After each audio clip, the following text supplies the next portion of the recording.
दोस्तों, सनातन धर्म में कहते हैं कि ब्रह्मा जी जन्म देने वाले, विष्णु पालने वाले और शिव वापस ले जाने वाले देवता हैं। दोस्तों, भगवान विष्णु तो जगत के पालनहार हैं। वे सभी के दुख दूर कर उनको श्रेष्ठ जीवन का वरदान देते हैं। जीवन में किसी भी तरह का संकट हो या धरती पर किसी भी तरह का संकट खड़ा हो गया हो तो विष्णु ही उसका समाधान खोजकर उसे हल करते हैं। भगवान विष्णु ने ही नृसिंह अवतार लेकर एक और जहां अपने भक्त प्रहलाद को बचाया था, वहीं क्रूर हिरण्यकश्यपु से प्रजा को मुक्ति दिलाई थी। उसी तरह वराह अवतार लेकर उन्होंने महाभयंकर हिरण्याक्ष का वध करके देव, मानव और अन्य सभी को भयमुक्त किया था। उन्होंने ही महाबली और मायावी राजा बलि से देवताओं की रक्षा की थी। इसी तरह श्रीहरि विष्णु ने कुछ ऐसे कार्य किए थे जिनको जनकल्याण के लिए किया गया छल कहा गया। यदि वे ऐसा नहीं करते तो कई देवी और देवताओं की जान संकट में होती।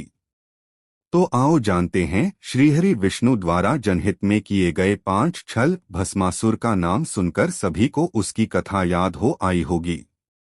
भस्मासुर के कारण भगवान शंकर की जान संकट में आ गई थी। हालांकि भस्मासुर का नाम कुछ और था, लेकिन भस्म करने का वरदान प्राप्त करने के कारण उसका नाम भस्मासुर पड़ गया। भस्मासुर एक महापापी असुर था।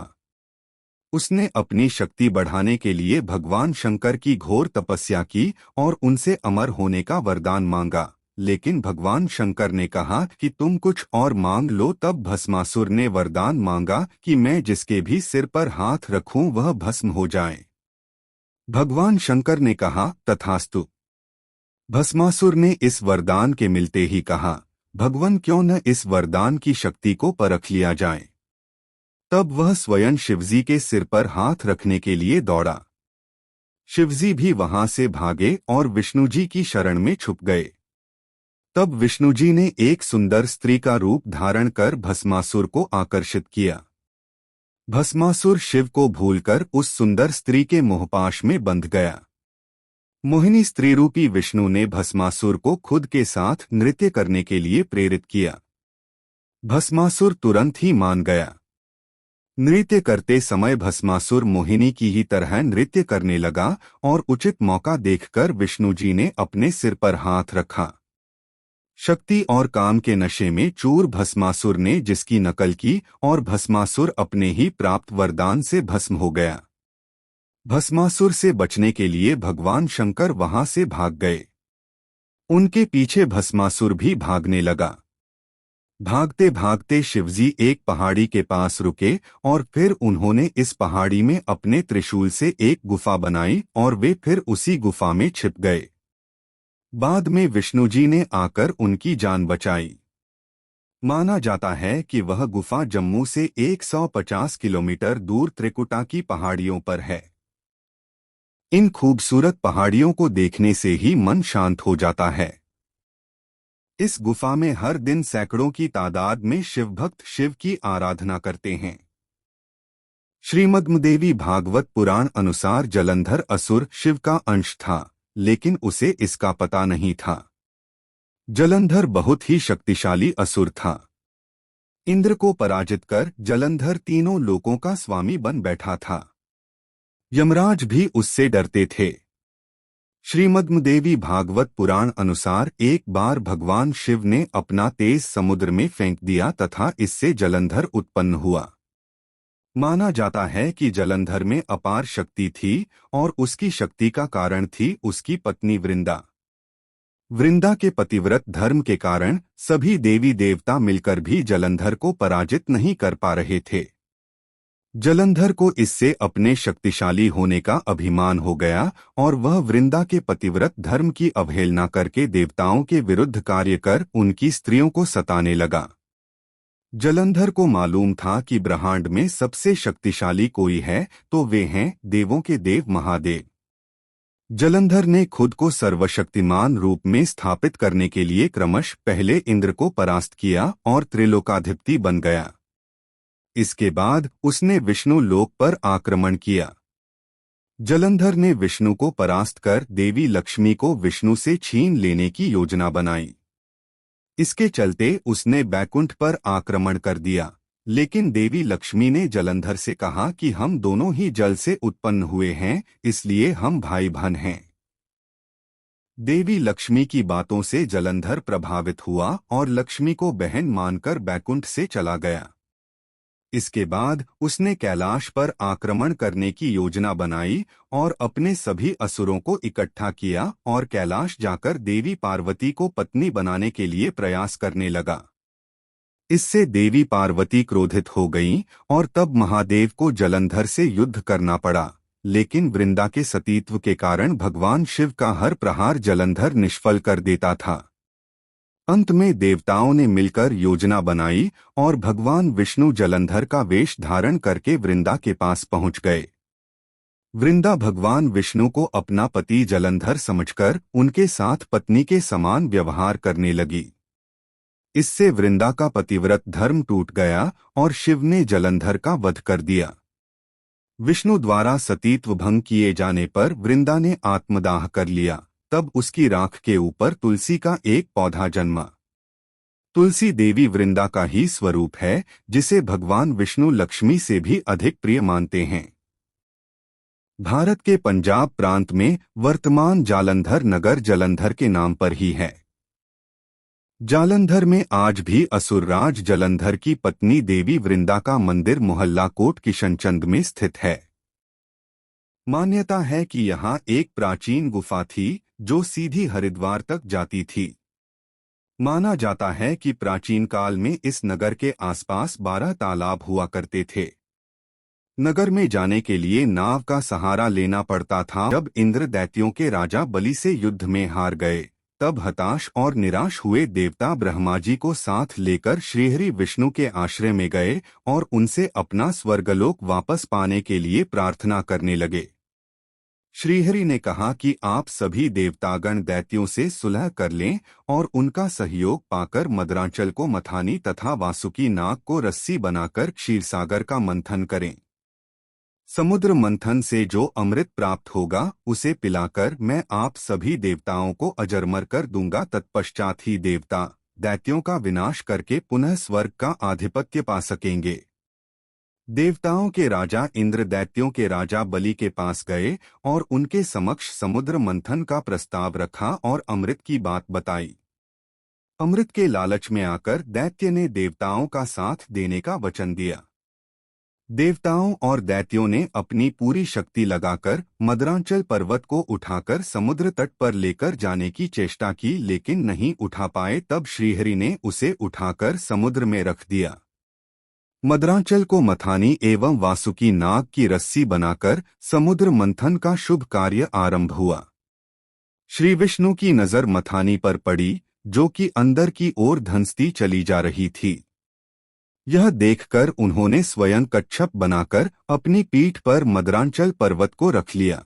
तत्पश्चात समुद्र मंथन से लक्ष्मी, कौस्तुभ, पारिजात, सुरा, धन्वंतरी, चंद्रमा, पुष्पक, ऐरावत, पांचजन्य, शंख, रंभा, कामधेनु, उच्चैःश्रवा और अंत में अमृत कुंभ निकले, जिसे लेकर धन्वंतरी जी आए। उनके हाथों से अमृत कलश छीनकर दैत्य भागने लगे ताकि देवताओं से पूर्व अमृत पान करके वे अमर हो जाएं। दैत्यों के बीच कलश के लिए झगड़ा शुरू हो गया और देवता हताश खड़े थे। श्री विष्णु अति सुंदर नारी का रूप धारण करके देवता और दैत्यों के बीच पहुंच गए और उन्होंने अमृत को समान रूप से बांटने का प्रस्ताव रखा। दैत्यों ने मोहित होकर अमृत का कलश श्री विष्णु को सौंप दिया।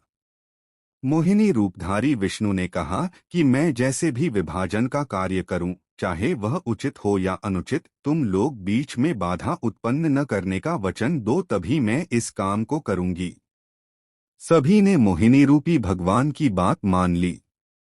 देवता और दैत्य अलग अलग पंक्तियों में बैठ गए। मोहिनी रूप धारण करके विष्णु ने छल से सारा अमृत देवताओं को पिला दिया, लेकिन इससे दैत्यों में भारी आक्रोश फैल गया। असुरों के राजा बलि की चर्चा पुराणों में बहुत होती है। वह अपार शक्तियों का स्वामी लेकिन धर्मात्मा था। दान पुण्य करने में वह कभी पीछे नहीं रहता था।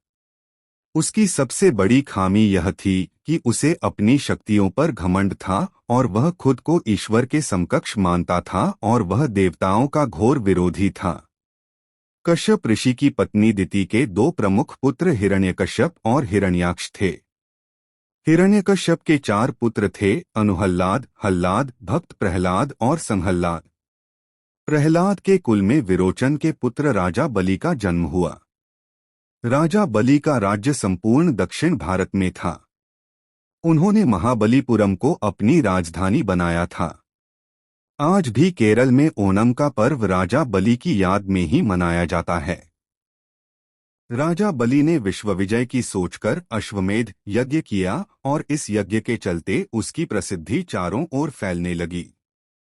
अग्निहोत्र सहित उसने 98 यज्ञ संपन्न कराए थे और इस तरह उसके राज्य और शक्ति का विस्तार होता ही जा रहा था। तब उसने इंद्र के राज्य पर चढ़ाई करने की सोची। इस तरह राजा बलि ने 99वें यज्ञ की घोषणा की और सभी राज्यों और नगरवासियों को निमंत्रण भेजा। देवताओं की ओर गंधर्व और यक्ष होते थे, तो दैत्यों की ओर दानव और राक्षस। अंतिम बार हिरण्यकशिपु के पुत्र प्रहलाद और उनके पुत्र राजा बलि के साथ इंद्र का युद्ध हुआ और देवता हार गए। तब संपूर्ण जम्बूद्वीप पर असुरों का राज हो गया। वामन ऋषि कश्यप तथा उनकी पत्नी अदिति के पुत्र थे। वे आदित्यों में 12वें थे। ऐसी मान्यता है कि वे इंद्र के छोटे भाई थे और राजा बलि के सौतेले भाई। विष्णु ने इसी रूप में जन्म लिया था। देवता बलि को नष्ट करने में असमर्थ थे। बलि ने देवताओं को यज्ञ करने जितनी भूमि ही दे रखी थी। तब सभी देवता विष्णु की शरण में गए। विष्णु ने कहा कि वह भी, बलि भी उनका भक्त है, फिर भी वे कोई युक्ति सोचेंगे। तब विष्णु ने अदिति के यहाँ जन्म लिया और एक दिन जब बलि यज्ञ की योजना बना रहा था तब वे ब्राह्मण वेश में वहां दान लेने पहुंच गए। उन्हें देखते ही शुक्राचार्य उन्हें पहचान गए। शुक्र ने उन्हें देखते ही बलि से कहा कि वे विष्णु हैं। मुझसे पूछे बिना कोई भी वस्तु उन्हें दान मत करना। लेकिन बलि ने शुक्राचार्य की बात नहीं सुनी और वामन के दान मांगने पर उनको 3 पग भूमि दान में दे दी। जब जल छोड़कर सब दान कर दिया गया, तब ब्राह्मण वेश में वामन भगवान ने अपना विराट रूप दिखा दिया।